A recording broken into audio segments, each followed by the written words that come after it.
Hello, health champions, and welcome to Wellness Wisdom. I'm going to share the best remedy that you can use for hyperpigmentation, dark spots on the face. There are bleaching agents that people are using on their skin that do get rid of these dark spots, but they end up destroying the cells that make the pigment. The other big problem is we're blaming these dark spots or aging spots on the sun. This is why they tell you to completely avoid the sun to prevent this hyperpigmentation right now. They actually put sunblocker SPF chemicals in literally all the moisturizers, facial creams to block this UV radiation. They'll tell you that you can get all your vitamin D from food or a few minutes in the sun. This is a complete lie. If you actually have a skin cream or a face cream that has this sunscreen in it, I wouldn't use it on your face.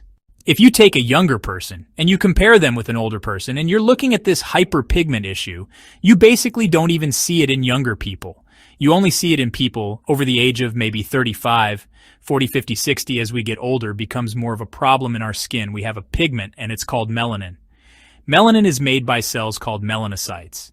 If you compare someone who's like 18 or 20 years old to someone that's 60, the concentration of these little melanocytes is much different when we're younger. We have a lot more concentration. We're older, we don't. What causes the melanocytes to produce melanin vitamin D? What's the primary trigger to make vitamin D the sun? Where we're going to talk about what vitamin D does to melanin in a second. But I just wanted to show you this apple right here. You can see this apple on the left versus apple on the right, slightly different colored.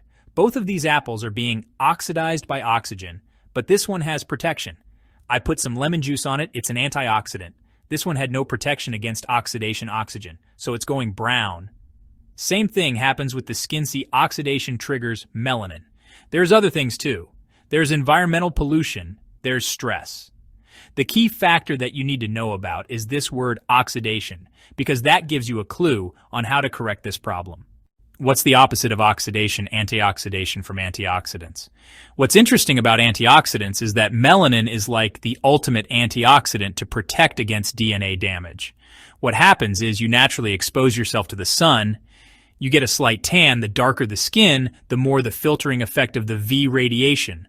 Also, we get more filtering of the production of vitamin D because the way that you make vitamin D is from this UV radiation interaction on your skin with cholesterol. That's all interesting information. But what's really important about this topic is what vitamin D does to your melanocytes. But vitamin D helps protect against the oxidation factor. It's a very potent antioxidant. Is there research on this? Yes, there is, but it's mixed. But if you look at the research, I think the reason why it's mixed is because the dosage of vitamin D that they're using is way too low and way too infrequent because they're basing it on an outdated RDA for vitamin D. A lot of the confusion with vitamin D revolve around this RDA, what our bodies require each day to survive, right? And they have it at 600 IUS, which is a crazy low number if we're basing our research on that number. And if we do a research project with low amounts of vitamin D, we're probably not going to see much result because to create a therapeutic dosage, you need more than 600 IUS. I did a video recently on autoimmune diseases. One that pertains to this topic is on vitiligo. That is like the opposite condition that we're talking about. It's not a hyperpigmentation. It's a loss of pigment. You have areas around your skin that are kind of like bleached or white, targeting the melanocytes. So we get these little areas of lack of pigment. Remember, I talked about vitamin D helps modulate the melanocyte. It can increase or decrease melanin. Well, guess what? There's some fascinating information to show that you can actually greatly improve vitiligo by taking 20 to 30,000. Use the vitamin D3 every single day. The bottom line is vitamin D greatly influences the cells that make melanin. If you have enough vitamin D in the skin, you will have protection against this overproduction of melanin. The problem is if you're following the main recommendation of avoiding the sun and using these sun blockers, you are going to be severely low in vitamin D. There's two things I'm going to recommend. Number one is kind of a quick fix, and it's a very safe thing to do, and it's a home remedy, and it's very effective for many reasons, which I'll get into. But number two, I would start working on building up your vitamin D levels. Consuming at least 10,000, maybe 20,000 IU use of vitamin D3 each day. In addition to that, I would start to build up antioxidant networks in the body. To make them, you need high-quality protein, high-quality amino acids. Fish, eggs, meat. These antioxidants also are made from trace minerals. Zinc, copper, iodine. You can get that from shellfish as well as sea salt. Of course, you need other nutrition too. like the B vitamins, vitamin C, vitamin E.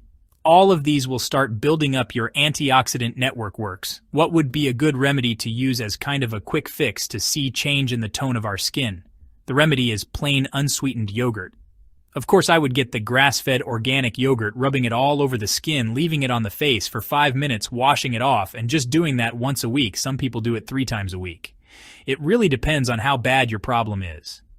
The first thing it has is a key ingredient called lactic acid. Lactic acid in yogurt is a lot more gentle than putting pure lactic acid on your skin. Lactic acid dissolves the bonds between dead skin cells that have this darkened pigment on them. The yogurt also adds another cool effect. It gives the skin more probiotics. You have this living ecosystem of this microbiome on your skin, not just for this hyperpigmentation, but just to keep the skin healthy. If there's excess inflammation or red, that will go away. If you have a real serious problem with this, you can always make it stronger by adding in just a pinch of turmeric to the yogurt. Mix it up, apply it on the face. Now we have the extra benefit of adding a more powerful antioxidant to this, to speed it up. But it's not necessary. The yogurt is going to create a really nice effect over time that's going to be safe, gradual, and it's going to make your skin feel really soft and very healthy.